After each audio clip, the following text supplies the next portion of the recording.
Ukraine যুদ্ধের বৃহত্তর দায়িত্ব নিজেদের কাঁধে নিতে সক্রিয় হয়েছেন ইউরোপীয় নেতারা, বিশেষ করে যুক্তরাষ্ট্রের ঘনিষ্ঠ মিত্ররা।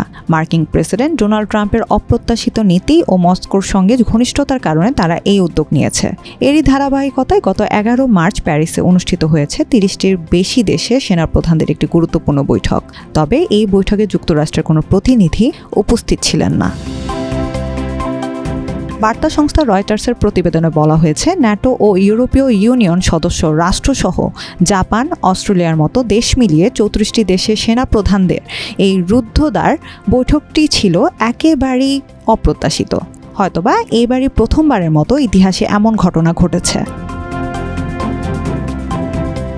এই বৈঠকে যুদ্ধবিরতির পর ইউক্রেনের নিরাপত্তা নিশ্চিত করতে ইউরোপীয় শান্তিরক্ষী বাহিনী গঠনের সম্ভাবনা এবং কিয়েভের দীর্ঘমেয়াদী সামরিক সক্ষমতা বজায় রাখার উপায় নিয়ে আলোচনা হয়। এতে অংশ নেওয়া এক ইউরোপীয় কূটনীতিক জানান, আমরা একমত হয়েছি যে যুক্তরাষ্ট্র ছাড়াই নিজেদের নিরাপত্তা নিশ্চিত করব।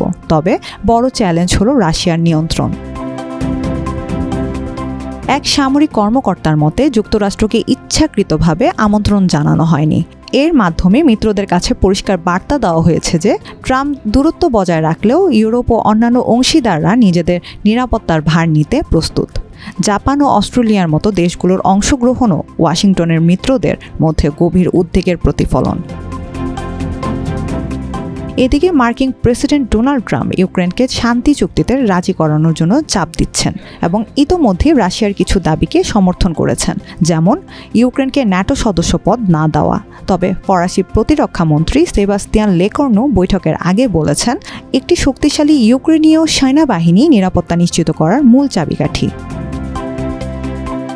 অন্যদিকে রুশ প্রেসিডেন্ট ভ্লাদিমির পুতিন ইউক্রেনকে নিরস্ত্রীকরণের আহ্বান জানিয়ে আসছেন, কিন্তু কিয়েভের আশঙ্কা এটি তাদের আরও বড় হামলার ঝুঁকিতে ফেলবে।